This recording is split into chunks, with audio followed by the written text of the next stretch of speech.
বাগানের বেলি ও জুঁই গাছগুলোতে কি একবার ফুল ফুটে যাওয়ার পর আর কিছুতেই ফুল আনতে পারছো না? প্রত্যেকটা গাছে আগস্টের শেষে যদি প্রচুর পরিমাণে ফুল আনতে চাও, তাহলে ভিডিওতে দেখানো সম্পূর্ণ ঘরোয়া জৈব তরল প্রয়োগ করো। 1 গ্লাস জৈব তরল প্রয়োগ করো এবং সম্পূর্ণ ঘরোয়া কীটনাশক প্রয়োগ করো। বাগানের প্রত্যেকটা বেলি ও জুঁই গাছ আগস্ট মাসের শেষে ফুলে ফুলে ভরে যাবে। বেলি, স্টার বেলি, বুদ্ধ জুঁই অথবা লতানো জুঁই যে কোনো গাছেই কিন্তু এই ফার্টিলাইজার তোমরা প্রয়োগ করতে পারবে। ফার্টিলাইজার প্রয়োগ করার সঙ্গে সঙ্গে জানতে হবে কয়েকটা ট্রিক্স। যে ট্রিক্স গুলো জানলে তবেই কিন্তু তোমাদের বাগানের প্রত্যেকটা বেলি জুঁই গাছে প্রচুর পরিমাণে ফুল আসবে। কারণ খাবার তো আমরা সবাই দিই, কিন্তু খাবার দেওয়া সত্ত্বেও গাছে কিছুতেই ফুল আসতে চায় না। কিভাবে তৈরি করতে হবে ঘরোয়া ফার্টিলাইজার এবং কোন কোন ট্রিক্স ফলো করতে হবে, সবকিছু জানতে হলে আজকের ভিডিওটা কিন্তু মনোযোগ দিয়ে দেখতে হবে। যদি স্কিপ করে করে দেখো তাহলে কিন্তু অনেক কিছুই অজানা থেকে যাবে। ভিডিও স্কিপ করবে না, চলুন শুরু করা যাক। Welcome to Mickey Minnie's Garden! যদি তোমরা কোনো শেডি জায়গায়, কোনো ছায়া জায়গায় এই গাছকে রেখে দাও, তাহলে কিন্তু বেলি জুঁই গাছে কিছুতেই কুঁড়ি আসবে না। তাছাড়া ছায়া জায়গায় থাকলে গাছের গ্রোথও হবে না। আমরা সবাই জানি বেলি ও জুঁই গাছের নতুন ব্রাঞ্চে সবসময় কুঁড়ি আসে, তাই বেলি জুঁই গাছে চেষ্টা করতে হবে সবসময় যেন নতুন নতুন ব্রাঞ্চ আসে। তো ব্রাঞ্চ আনার জন্য আমাদেরকে কিন্তু বেলি জুঁই গাছকে ফুল সানলাইটের মধ্যেই রাখতে হবে। রোদ্দুরের সাথে সাথে বেলি জুঁই গাছকে কিন্তু বৃষ্টির মধ্যেও রাখতে হবে। তোমরা যদি মনে করো যে গাছের টবে বৃষ্টির জল পড়ে গাছের কোনো ক্ষতি হবে, তা কিন্তু একেবারেই নয়। যে গাছের গ্রোথ খুব ভালো আছে, যে গাছের পাতা হেলদি আছে, সেই গাছকে তোমরা কিন্তু ওপেন সানলাইট এবং সরাসরি বৃষ্টির জলের মধ্যে রাখবে। তবেই কিন্তু তোমরা সেই গাছের ভালো গ্রোথ দেখতে পাবে এবং গাছে প্রচুর পরিমাণে কুঁড়ি আসবে। কারণ বৃষ্টির জলের মধ্যে আছে প্রচুর মাত্রায় নাইট্রোজেন এবং বিভিন্ন ধরনের মাইক্রোনিউট্রিয়েন্টস, যে কারণে গাছের খুব ভালো বৃদ্ধি হয়। তবে যেহেতু আমরা আমাদের বাগানের বেলি জুঁই গাছকে সরাসরি বৃষ্টির মধ্যে রাখবো, তখন কিন্তু আমাদের লক্ষ্য রাখতে হবে যে টবের মধ্যে গাছ আছে, সেই টবের ড্রেনেজ সিস্টেম ঠিক আছে কিনা। যদি মনে হয় যে টবের ড্রেনেজ সিস্টেম ঠিক নেই, তাহলে আমাদেরকে গাছ রিপোর্ট করতে হবে। তাছাড়া যদি বেলি জুঁই গাছের রুট বাউন্ড হয়ে যায়, তাহলেও কিন্তু গাছ নতুন করে রিপোর্ট করতে হবে, তবেই কিন্তু সেই গাছের গ্রোথ হবে। বন্ধুরা, এবার আসি আসল কাজ। এই সময় আমাদের যে কাজটা করতে হবে সেটা হলো প্রুনিং। বন্ধুরা, বেলি জুঁই গাছে সবসময় নতুন গ্রোথেই ফুল আসে। নতুন যদি ব্রাঞ্চ না আসে গাছের মধ্যে, তাহলে কিন্তু সেই গাছে কিছুতেই কুঁড়ি আসবে না। আর বৃষ্টির জল পেয়ে গাছের ডালগুলো কিন্তু অনেকটা লম্বা লম্বা হয়ে বড় হয়ে যায়, আর সেই ডালে কিন্তু কিছুতেই কুঁড়ি আসে না। তাই প্রথম যে কাজটা হবে, লম্বা লম্বা ডালগুলোকে আমাদের কেটে ফেলতে হবে। তো এই যে সবুজ সবুজ ডালগুলো আমরা কেটে ফেলবো। কখনোই কিন্তু অতিরিক্ত হার্ড প্রুনিং এখন করব না। শুধুমাত্র দেখো আমি যেভাবে প্রুনিং করে তোমাদের দেখাচ্ছি, এইভাবেই যদি তোমরা প্রুনিং করো, তাহলে কয়েকদিনের মধ্যেই তোমরা দেখতে পাবে যে পাশ থেকে নতুন নতুন ব্রাঞ্চ আসবে। আর যখনই নতুন নতুন ব্রাঞ্চ আসবে, সেই ব্রাঞ্চের মধ্যে কিন্তু অটোমেটিক কুঁড়ি চলে আসবে। তাই আগস্ট মাসের 15 তারিখের আগে এই কাজটা অবশ্যই করে ফেলো। আগস্ট মাসের মাঝামাঝি যদি তোমরা এই কাজটা করতে পারো, তাহলে আগস্টের শেষে নতুন ব্রাঞ্চ আসার সাথে সাথে সেই ব্রাঞ্চের মধ্যে কুঁড়ি চলে আসবে। তো এবার যে ডালগুলো আমরা কেটে ফেললাম, এই ডালগুলোকে আমরা ফেলে দেবো? একেবারেই নয়, ফেলে দিয়ে নষ্ট করব না। এগুলো থেকে আমরা নতুন চারা গাছ তৈরি করব। তো এরকম দেখো অনেক ব্রাঞ্চের মধ্যে ছোট ছোট শিকড় তোমরা দেখতে পাবে। তাছাড়া যদি শিকড় নাও থাকে, তাহলেও তোমরা কিন্তু এই ডালগুলো থেকে চারা তৈরি করতে পারবে। খুব সরু ডাল হলে হবে না, একটু সামান্য মোটা ডাল হলে তবেই কিন্তু খুব ভালো চারা তৈরি হয়। ভিডিওতে যেমন দেখাচ্ছি এইরকম ডাল নেবে, তাহলে কিন্তু খুব সহজেই চারা তৈরি হবে।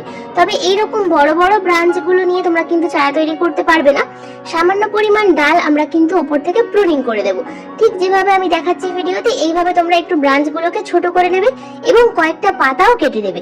পাতা থাকলে কিন্তু সহজে ব্রাঞ্চ শিকড় আসবে না। তো আমি যেভাবে দেখালাম এইভাবে তোমরা করে নেবে এবং মাটি, বালি, কম্পোস্ট মিশিয়ে তোমরা এই ব্রাঞ্চগুলোকে প্রতিস্থাপন করে দিতে পারো। অথবা বালি এবং কম্পোস্ট, 70% বালি, লাল মোটা দানার বালি আর 30% কম্পোস্ট একসাথে মিশিয়ে যে কোনো একটা টবের মধ্যে তোমরা এই ডালটাকে প্রতিস্থাপন করবে। তবে লক্ষ্য রাখবে যে টবের নিচে যেন ড্রেনেজ হোলটা ঠিক থাকে। যদি জল জমে যায় তাহলে কিন্তু ডালটা পচে যাবে। এবং ডালটাকে খুব ভালোভাবে আমি দেখো প্রতিস্থাপন করলাম। এবং এই টবটাকে আমরা কিন্তু ছায়া জায়গায় রাখবো। সরাসরি বৃষ্টির মধ্যেও রাখতে পারো, আবার সেডি জায়গায় রাখতে পারো, কিন্তু একেবারে যেন রোদ্দুর না লাগে। রোদ্দুর লাগলে কিন্তু এই যে মিডিয়াটা, এটা শুকিয়ে যাবে এবং গাছের ডালটাও ধীরে ধীরে শুকিয়ে আসতে শুরু করবে। তাছাড়া মাঝে মধ্যে কিন্তু তোমরা এই টবের মধ্যে হলুদ মিশ্রিত জল অথবা ফাঙ্গিসাইড মিশ্রিত জল প্রয়োগ করবে। তাহলে ফাঙ্গাসের কারণে আর ডালটা শুকিয়ে যাবে না, খুব সুন্দর কিন্তু চারা তৈরি হয়ে যাবে। চারা তৈরি হয়ে যাওয়ার পর তোমরা কিন্তু রিপোর্ট করে নেবে। আর রিপোর্ট করার জন্য কিভাবে মাটি তৈরি করতে হয় তা আমি আমার আগের ভিডিওতে দেখিয়েছিলাম, তো সেই ভিডিওর লিংক আমি আই বাটন অথবা ডেসক্রিপশন বক্সে দিয়ে দেবো, তোমরা চাইলে দেখে নিয়ে মাটি তৈরি করে গাছ প্রতিস্থাপন করতে পারো। বন্ধুরা, এবার আসি পোকামাকড়ের কথায়। গাছে প্রচুর পরিমাণে পোকামাকড় হয় এই বর্ষাকালে। কুঁড়ি হয়তো আসে বা গাছের গ্রোথ খুব ভালো হয়, কিন্তু সেই ফুলগুলো ভালোভাবে ফোটে না, কুঁড়ি অবস্থাতেই থেকে যায় অথবা কুঁড়িগুলো কালো হয়ে শুকিয়ে ঝরে পড়ে। ঠিক যেমন আমি ভিডিওতে দেখাচ্ছি এইভাবে দেখো, কুঁড়িগুলোকে ফুটো করে দেয় এবং এর মধ্যে কিন্তু পোকা থাকে।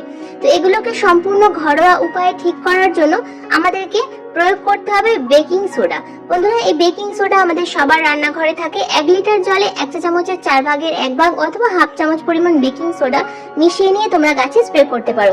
বেকিং সোডা এক্সপায়ার হয়ে গেলেও কিন্তু কাজ হয়, তবে পরিমাণে একটু বেশি নিতে হয়। তখন পরিমাণে একটু বেশি না নিলে কাজ হবে না।